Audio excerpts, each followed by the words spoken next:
Tuhan firman-Mu ajaib, kekal meski gunung menghilang. Tiada huruf yang gagal, tak terpatahkan sia-sia.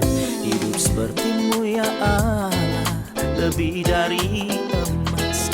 Aku bersaksi kitab-Mu, kitab yang suci. Mendengarkan firman-Mu, hibur hati yang duka. Terangilah langkahku kemanapun ku pergi. Biarkanlah firman-Mu berkuasa atasku. Ubahkanku, bebaskanku, ku mau menyenangkan-Mu. Tuhan firman-Mu ajaib, kekal meski dunia. Ubah dan bebaskan aku, mau menyenangkan-Mu. Apa persamaan-persamaan dan perbedaan-perbedaan antara kedua kitab Raja-Raja dan kedua kitab 1 dan 2 Tawarikh? Siapakah penulis dari 1 dan 2 Tawarikh dan kapankah ia menulisnya? Mengapa kitab 1 dan 2 Tawarikh tidak menyebut beberapa dosa Daud yang disebut dalam kitab-kitab sebelumnya?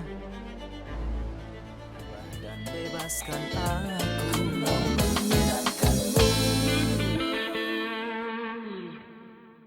Selamat datang pemirsa terkasih, saya menyambut Anda sekalian dimanapun Anda berada dalam episode terbaru program studi harian kita, Semua Kitab Suci. Dalam program ini, kita akan mempelajari seluruh kitab yang ada di dalam Alkitab, dari kitab Kejadian hingga Wahyu. Saya ingin mengingatkan Anda bahwa kita telah selesai mempelajari surat kepada jemaat di Roma dalam episode sebelum ini, di mana kita memahami dalam surat yang hebat ini, bahwa seluruh manusia menyelam dalam sumur dosa karena tidak ada perbedaan antara orang Yahudi dan non-Yahudi mengenai dosa, tetapi Allah telah mempersiapkan sebuah metode untuk membenarkan orang Yahudi dan juga non-Yahudi. Sebab itu, kita yang dibenarkan karena iman, kita hidup dalam damai sejahtera dengan Allah. Sekarang kita akan kembali ke Perjanjian Lama untuk mempelajari kitab 1 Tawarikh. Di awal episode ini izinkan saya menyambut para hamba Tuhan di studio. Dr. Esam Ezat, selamat datang. Terima kasih. Saudara Ishak Elia, selamat Terima datang. kasih. Tuhan menjaga. Tuhan Tuhan berkati. menjaga. Juga para hadirin yang telah bergabung bersama kami di studio, selamat datang. Dr. Esam, kitab 1 Tawarikh pastinya adalah sebuah perpanjangan dari kitab-kitab yang telah kita pelajari sebelum-sebelumnya. Kitab 1 dan 2 Samuel, kitab 1 dan 2 Raja-Raja yang adalah kitab sejarah. Saya ingin Anda memberitahu saya tentang berbagai persamaan dan juga perbedaan di antara kitab-kitab ini.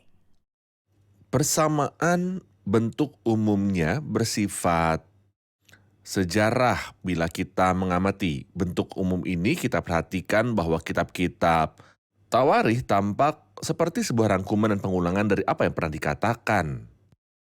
Atau sebuah perpanjangan sejarah dari apa yang pernah dikatakan, namun sebenarnya semua itu bukanlah sebuah perpanjangan sejarah.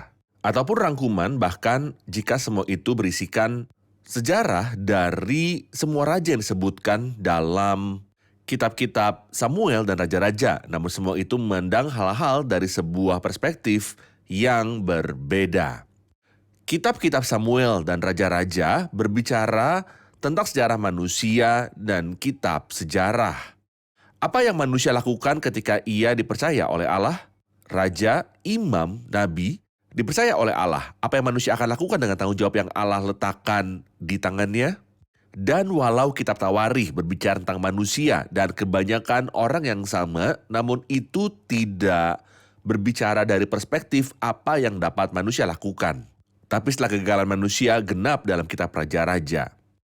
Gagasannya adalah apa yang Allah dapat lakukan dengan manusia. Jadi fokusnya pada Allah bukan pada manusia. Benar, fokusnya adalah pada Allah dan pada apa yang dapat ia lakukan dengan manusia, sekalipun manusia ini tidaklah berhasil. Ini berfokus dengan jelas pada perbedaan antara isi dan awal, serta akhir dari kitab-kitab ini. Karena fokusnya pada apa yang Allah dapat lakukan pada manusia dan dengan manusia. Jadi dengan begitu, dalam kasus ini panahnya pasti menunjuk pada Kristus. Karena ketika kita berpikir tentang seorang manusia menurut pikiran Allah, tidak ada orang lain selain Kristus. Sesudah itu, aspek sejarah dalam kitab Raja-Raja berlaku. Apa yang ia lakukan? Rusak atau dibangun, gagal atau sukses. Bila kita memandang pada hal-hal dari sudut pandang Allah, kita harus memandang pada sudut pandang Kristus. Aspek simbolis Pastinya, ini adalah sifat manusiawi dari Kristus. Kristus sebagai manusia, namun ia bukan seorang manusia biasa, melainkan sosok yang sesuai dengan pikiran Allah. Selanjutnya, siapapun yang dipandang terhormat dalam Perjanjian Lama menunjuk kepada Kristus. Jadi aspek simbolis sangatlah nyata dalam kitab Tawarikh. Selanjutnya, berbagai keberhasilan dalam kitab Tawarikh itu nyata dan berbagai kegagalan orang tidak ada dalam kitab Tawarikh, namun ada secara melimpah dalam kitab-kitab Raja-Raja. Awal dari kitab Tawarikh berbeda dari kitab-kitab Samuel dan Raja-Raja. Tentu saja lewat kitab Tawarikh maksudnya kitab 1 dan 2 Ya, Tawarikh. kitab pertama dan kedua, kitab-kitab yang berpasangan. Kita telah menyelesaikan 4 kitab dan ada 2 kitab yang adalah kitab 1 dan 2 Tawarikh. Jadi kita sedang membandingkan keempat kitab dengan kedua kitab. Dengan apakah keempat kitab pertama diawali? Kegagalan para imam. Diwakili dalam diri Imam Eli. Diwakili dalam diri anak-anak Eli dan Imam Eli. Kitab Tawarikh diawali dengan sejarah manusia. Seakan-akan Allah sedang berkata bahwa ia akan mulai sebuah kisah Ia lain akan dengan melakukan orang-orang sebuah yang awal yang sama. Orang-orang yang persis sama, namun ia akan melakukan sebuah awal baru. Jadi penjarahan dimulai dengan Adam. Dan ia memulai urutannya dari Adam dan keturunannya sampai akhirnya. Akhir dari kitab-kitab Tawarikh berbeda dari akhir kitab Raja-Raja. Kitab Raja-Raja ditutup dengan apa? Ditutup dengan pembuangan atau penawanan.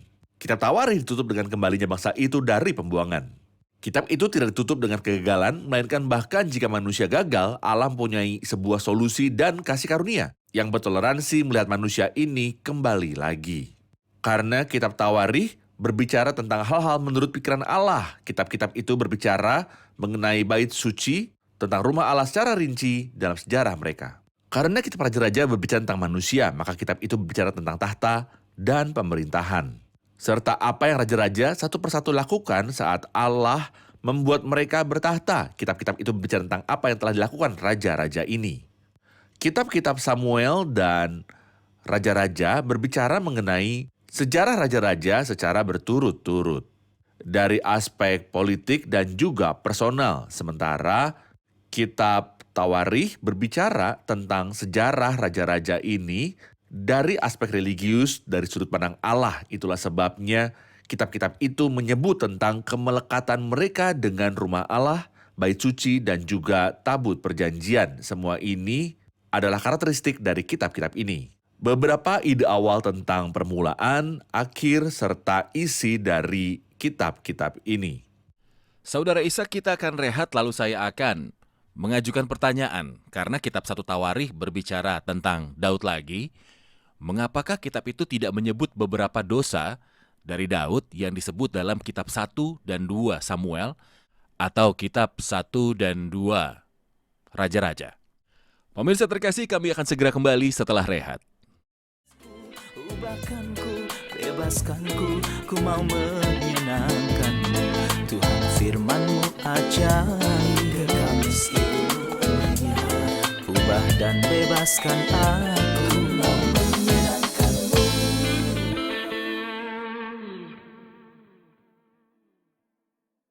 Saudara Ishak, mengapa beberapa dosa Daud tidak disebut di dalam kitab 1 Tawarikh, walau dosa-dosa itu disebut dalam kitab-kitab sejarah sebelumnya? Dalam prinsip disebut juga tentang Daud. Itu menunjukkan kepada kita betapa berharganya pria ini bagi Allah secara umum, khususnya umatnya, dan tujuan Roh Kudus adalah untuk menuntun kita kepada keturunan Daud.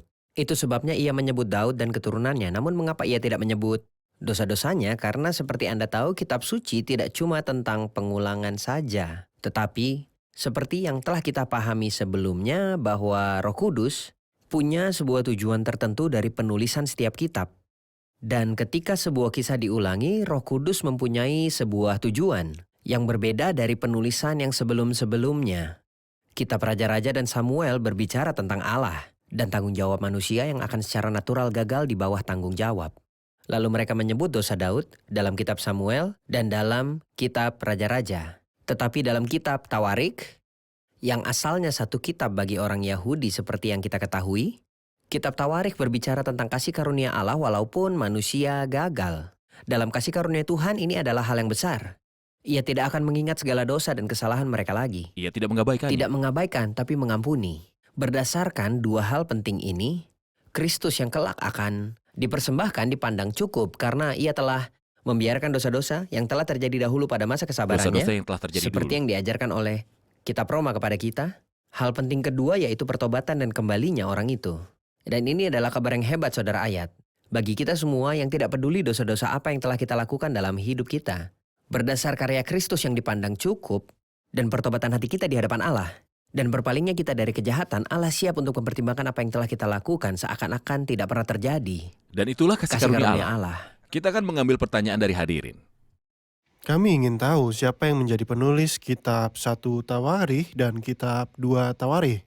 Dan kapan dia menulisnya? Siapakah yang menulis kitab 1 dan 2 Tawarikh dan kapankah ia menulisnya? Dan saya juga ingin menambahkan sesuatu. Kami ingin tahu pembagian dari kitab ini agar kami dapat mempelajarinya dengan baik. Saat kita mencari siapa penulisnya, kita tidak boleh melupakan bahwa kitab-kitab ini ditulis oleh orang-orang yang terlibat dengan Roh Kudus. Jadi ia adalah salah satu penulis firman yang terlibat dengan Roh Kudus. Jadi ia menulis setiap kata dengan akurat. Kita dapat menyimpulkan dari kitab ini bahwa kitab ini ditulis oleh seseorang yang ada dalam pembuangan dan pasca pembuangan karena kedua kitab ini berakhir dengan kepulangan dari pembuangan. Kedua, seseorang yang ada dalam peristiwa-peristiwa ini. Dan ketiga, siapapun yang membaca kitab-kitab ini dari kitab Esra serta Nehemia akan menemukan satu kesamaan besar dalam bahasa dan juga gaya dan beberapa peristiwa sejarah terakhir antara Esra dan Nehemia serta kedua kitab ini. Selanjutnya, kemungkinan besar bahwa penulis kedua kitab ini adalah Esra ahli kitab. Karena kesamaan antara apa yang tertulis di sini dan apa yang tertulis di dalam kitab Esra. Dan itu ditulis hampir sesudah pembuangan karena silsilahnya disebut sampai pembuangan dan sesudah pembuangan juga. Jadi kemungkinan besar itu terjadi sesudah pembuangan karena Esra ada sampai setelah pembuangan. Mengenai pembagian, kitab-kitab itu dibagi menjadi 3 bagian. Bagian pertama, bukti silsilah yang disebut sebagai bagian sejarah. Kira-kira dari pasal 1 sampai dengan pasal 8, di mana silsilah disebut secara rinci dimulai dari Adam sampai setelah pembuangan. Dan silsilah yang disebut di sini terbuka. Apa yang disebut di sini adalah silsilah Yehuda. Setelah bagian pertama dibahas secara rinci. Ia mulai berbicara secara rinci tentang suku Yehuda. Dan pastinya ia ingin menjangkau seseorang yang ada di dalam pikiran Allah, yang adalah pemegang berkat itu yang darinya Kristus berasal. Ada bagian-bagian yang sama dengan pasal 1 Injil Matius yang adalah silsilah Kristus. Bagian kedua sejarah Saul, dan itu dirangkum dalam satu pasal, walau hal itu menghabiskan banyak pasal dalam kitab 1 Samuel. Namun di sini hal itu dirangkum dalam satu pasal saja. Seakan-akan ia ingin segalanya yang dari daging disingkirkan untuk memberikan ruang bagi pemikiran ilahi mengenai pemerintahan yang sesuai dengan pikiran Allah. Sekalipun dalam kitab-kitab sejarah sebelumnya, hal itu membutuhkan ruang yang lebih besar. ruang yang lebih besar. Bagian ketiga, segala yang terkait dengan Daud. Segala yang terkait dengan Daud disebut secara rinci, baik dalam penunjukan Daud sebagai raja atau bagian sangat penting tentang keprihatinan Daud terhadap rumah Allah. Dan keprihatinannya untuk membawa kembali tabut dan keprihatinan Daud untuk membangun sebuah rumah bagi Allah. Sesudah itu, Daud memperoleh kemenangan dalam berbagai perang yang ia lalui. Jadi di bagian ini menyita tempat terbanyak dari kitab ini dari pasal yang ke-11 sampai pada akhir kitab. Yang saya pahami adalah bahwa ada 3 bagian utama dalam kitab ini. Dari pasal 1 sampai 9 berbicara tentang silsilah. Dari pasal 10 berbicara tentang Saul dan tindakan-tindakannya yang sangat dirangkum. Benar. Lalu pasal 11 sampai akhir, kitab ini berbicara tentang Daud dan tindakan-tindakannya. Bahkan bagian Saul tidak menyebut apapun selain kematiannya. Aktivitas kerajaan Saul tidak disebutkan sama sekali. Hanya kematian Saul. Saudara Ishak, karena kitab 1 Tawarikh berisikan banyak nama dan juga silsilah, maka kita sepertinya akan membutuhkan sejumlah besar episode.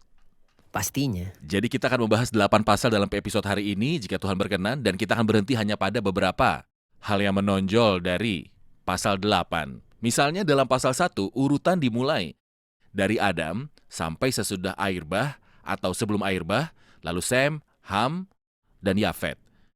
Adalah aneh bahwa ia memulai dengan Yafet, lalu Ham, dan pada akhirnya ia menyebut keturunan Sem. Walau pada awalnya ia menyebut secara berurutan Sem, Ham, dan Yafet, lalu ia memulai dengan Yafet, Ham, dan Sem. Dan kemudian ia menyebut keluarga Abraham, keturunan Hagar, lalu keturunan Ketura, lalu keturunan Sarah, lalu kedua putra Esau. Di sini jelas bahwa ia memulai dari awal penciptaan, lalu ia mulai mempersempit kembali lingkaran, sampai ia tiba pada orang Israel di pasal 2. Apakah Allah mempunyai sebuah tujuan tertentu dalam hal ini? Pastinya saudara, ayat ini adalah salah satu kitab panjang tentang generasi-generasi dalam kitab suci. Tentang 11 kitab generasi dimulai dari kitab Kejadian dan itu berakhir dengan silsilah Tuhan Yesus Kristus dalam perjanjian baru. Saya akan menjawab Anda dalam 2 butir. Dan yang pertama, awal dari kitab ini ada dalam judulnya. Awal dari buku manapun ada dalam judulnya. Dan hal yang mengagumkan saudara ayat, dan itu tidak aneh bagi firman Allah, adalah bahwa dari titik kitab Raja-Raja berakhir dimulai kitab Tawarik. Maksud saya, kitab Raja-Raja menyikapkan kegagalan manusia di bawah tanggung jawab. Kedua kitab Raja-Raja. Kitab Raja-Raja. Di sini ia meneguhkan fakta ini di awal kitab Tawarik dan menunjukkan kepada kita kasih karunia Allah dalam ayat 1-10. Nama bapa-bapa leluhur. Adam, Set sampai Nuh dan mereka adalah bapa-bapa leluhur yang terkenal dalam kitab Kejadian. Saya akan dengan cepat menunjuk kepada bagaimana manusia gagal di bawah tanggung jawab dan bagaimana kasih karunia Allah nyata dalam nama-nama ini. Khususnya, Adam berarti laki-laki dan Set artinya mengganti. Enos artinya mati, Kenan artinya penuh air mata. Mahalalel artinya yang diberkati Allah. Yared artinya turun. Henok artinya setia. Metusalah kematiannya akan mendatangkan. Lamek yang bersalah si pemberontak dan Nuh artinya penghiburan dan perhentian. Izinkan saya membacakan kisah ini bagi pemirsa sekalian. Seseorang menggantikan orang mati penuh air mata. Nama orang ini adalah yang diberkati oleh Allah. Ia turun, setia dan diurapi. Bagi orang yang bersalah dan memberontak, kematiannya akan mendatangkan penghiburan dan perhentian. Inilah kisah Kristus. Kisah penghiburan dan kasih Penghiburan karunia. dan kasih karunia. Dan di dalam ayat pertama dari kitab-kitab Tawarikh, kita membaca apa yang sering disebut sejarah adalah kisahnya. Sejarah adalah kisah Kristus. Kisah yang menyingkapkan kebutuhan akan juru selamat dan inilah juru selamat.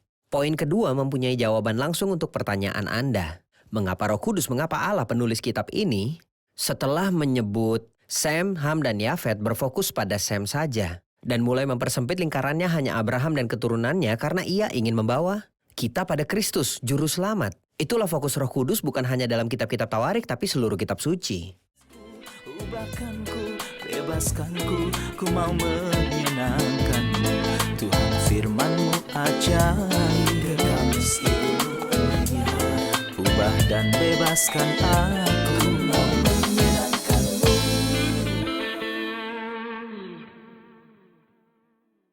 Dr. Esam dalam pasal yang kedua, ia mulai menyebutkan nama-nama dari orang Israel dan memulainya dengan orang Yehuda.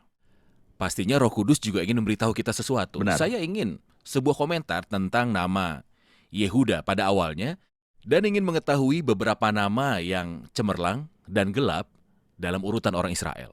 Ada beberapa nama yang cemerlang di sini, seperti Daud yang adalah salah satu karakter yang cemerlang. Misalnya dalam ayat 18 ia berbicara mengenai Bezalel, ada nama-nama yang muncul dan semua itu cemerlang. Kita tahu bahwa Belazel dipenuhi Roh Kudus dalam Keluaran pasal 31 dan Tuhan memakai dia dalam membuat kemah pertemuan. Daud adalah sosok yang terus ada dalam pikiran Allah sebagai raja.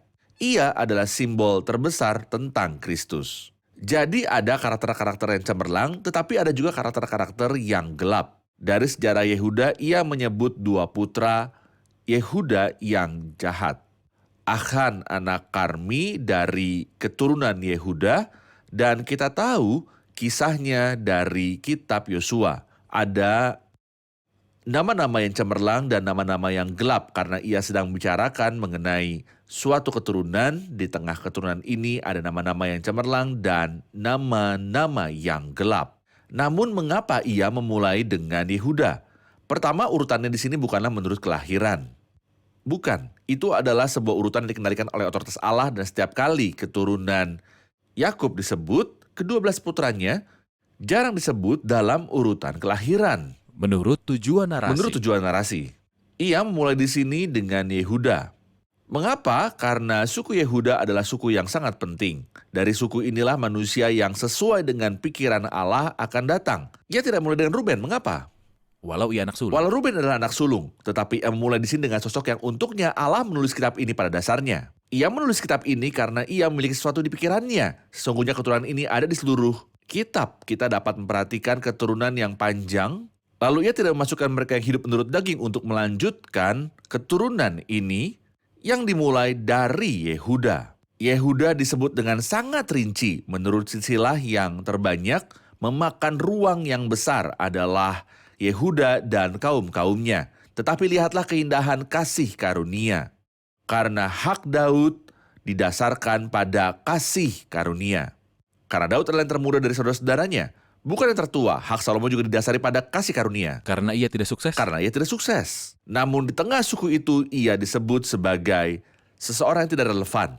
Misalnya anak perempuan Kaleb ialah Aksa. Mengapa nama Kaleb disebut di sini? Karena sebelum itu ia sedang berbicara tentang Kaleb. Adik Yerahmeel yang tidak terkait dengan kisah ini sama sekali. Ia akan membicarakan tentang Kaleb lagi dalam pasal 4. Ia tidak berasal dari suku Yehuda. Namun kasih karunia melibatkan orang ini dari antara keturunan itu. Selanjutnya kasih karunia muncul karena tujuannya adalah untuk menunjukkan kasih karunia dan tindakannya. Tuhan memberkati Anda, kita akan mengambil pertanyaan dari hadirin di studio. Silakan. Dalam silsilah Yehuda, dalam 1 Tawarikh 2 ayat 22, dikatakan Segub memperanakan Yair, dan dalam bilangan 32 ayat 41 juga dikatakan Yair adalah anak dari Manasye. Adakah sebuah pertentangan di sini? Siapakah persisnya ayah Yair? Baik. Sebenarnya ia adalah putra Yehuda seperti yang disebut dalam kitab Tawarikh. Namun di dalam kitab Bilangan dan juga dalam kitab Ulangan, yang mengadopsi dia adalah ayah dari ibunya, dari keturunan Manasye. Jadi dalam kitab Bilangan dan juga kitab Ulangan, Ia ditelusuri asalnya sampai ke kakeknya. ia ditelusuri kembali sampai ke ayah biologisnya. Itu saja. Dr. Esam, dalam pasal 3, ia mulai menyebut nama anak-anak Daud. Kita hanya akan menelaah garis besar dari pasal ini. Di antara putra-putranya, ada 2 yang disebut dalam silsilah Kristus. Dalam Matius dan Lukas, yaitu Salomo dan Nathan. Mohon komentar Anda. Roh Kudus bermaksud menunjuk kepada mereka berdua, khususnya karena mereka adalah awal dari sebuah bagian dalam silsilah Kristus. Nathan adalah kakek Maria yang darinya Kristus terlahir. Dan Salomo adalah kakek Yusuf yang secara jasmani dianggap sebagai suami Maria. Selanjutnya, ia sedang membuktikan bahwa Kristus berasal dari keturunan raja dari kedua belah pihak. Dari pihak ibu, Nathan adalah kakek dari Maria, dan dari pihak ayah, Salomo adalah kakeknya. Dan keduanya adalah putra Daud. keduanya adalah putra Daud. Dan ia harus berasal dari keturunan Daud. Saudara Ishak, dalam pasal 4, saya ingin Anda mengomentari tentang sebuah karakter yang disebut dalam ayat 9. Yabes lebih dimuliakan daripada saudara-saudaranya. Nama Yabes itu pemberian ibunya kepadanya sebab katanya, "Aku telah melahirkan dia dengan kesakitan." Yabes berseru kepada Allah Israel, katanya, "Kiranya engkau memberkati aku berlimpah-limpah dan memperluas daerahku, dan kiranya tanganmu menyertai aku, dan melindungi aku daripada malapetaka sehingga kesakitan tidak menimpa aku." Dan Allah mengabulkan permintaannya itu. Mohon berikan sebuah komentar final dalam episode ini. Satu karakter yang mengagumkan, Yabes artinya dilahirkan dalam kesakitan atau menyebabkan duka cita. Ibunya melahirkan dengan kesulitan. Saya tidak tahu mengapa ia menamai putranya seperti ini. Ia menamainya duka cita, tetapi itu bukan kesalahan si anak. Saya ingin mengatakan bahwa banyak orang kecewa karena nama mereka, tempat mereka hidup, situasi keuangan mereka. Namun saya sampaikan kepada mereka, janganlah kecewa. Yabes mengatasi semuanya lewat hubungannya dengan Allah. Dan ia menjadi lebih dimuliakan daripada saudara-saudaranya yang tidak punya problem psikologis tersebut. Saya berharap kita seperti Yabes. Ia berkata kepada Allah, kiranya engkau memberkati aku.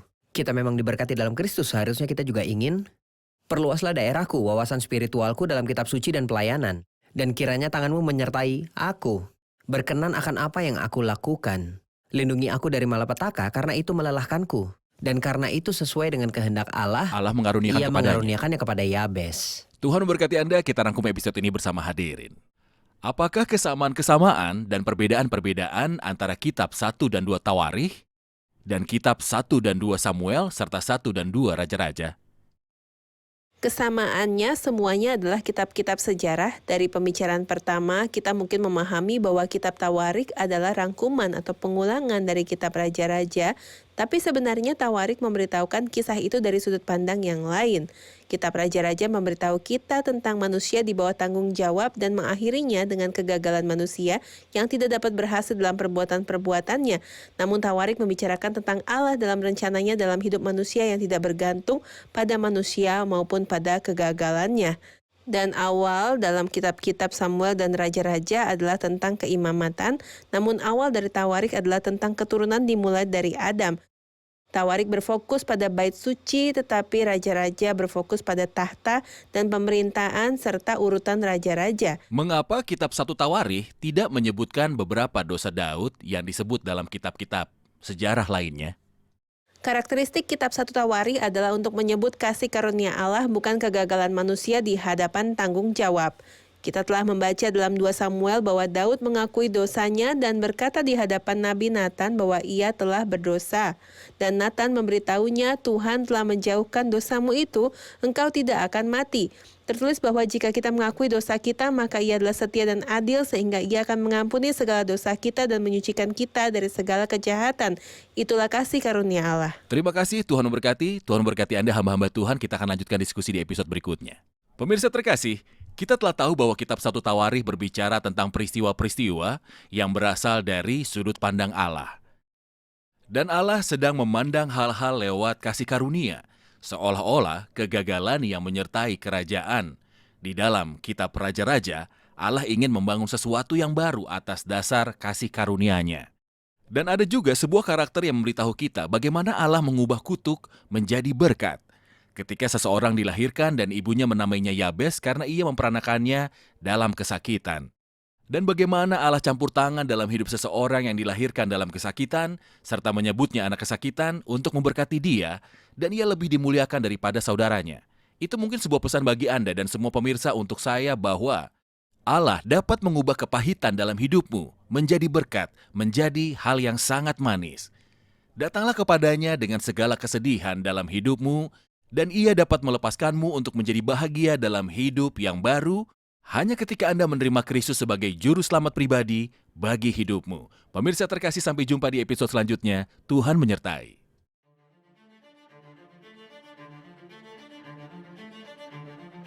Mengapa tujuan Allah adalah untuk memelihara urutan silsilah panjang dan untuk jangka waktu yang lama sampai Kristus datang, dan hal itu dicatat dalam Matius 1 dan Lukas 1 bahwa ia berasal dari keturunan Daud.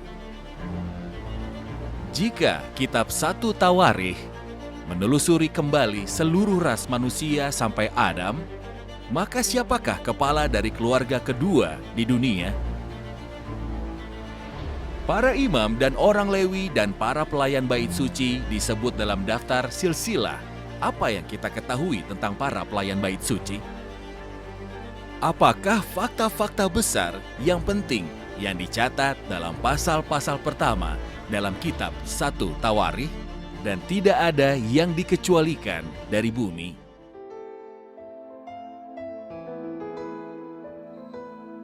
Tuhan firman-Mu ajaib, kekal meski gunung menghilang. Tiada huruf yang gagal, tak terpatahkan siasat. Hidup seperti-Mu ya Allah, lebih dari emas. Aku bersaksi kitab-Mu, kitab yang suci. Mendengarkan firman-Mu, hibur hati yang luka. Terangilah langkahku kemanapun ku pergi. Biarkanlah firman-Mu berkuasa atasku. Ubahkanku, bebaskanku, ku mau menyenangkan-Mu. Tuhan firman-Mu ajaib, kekal meski gunung. Ubah dan bebaskan aku.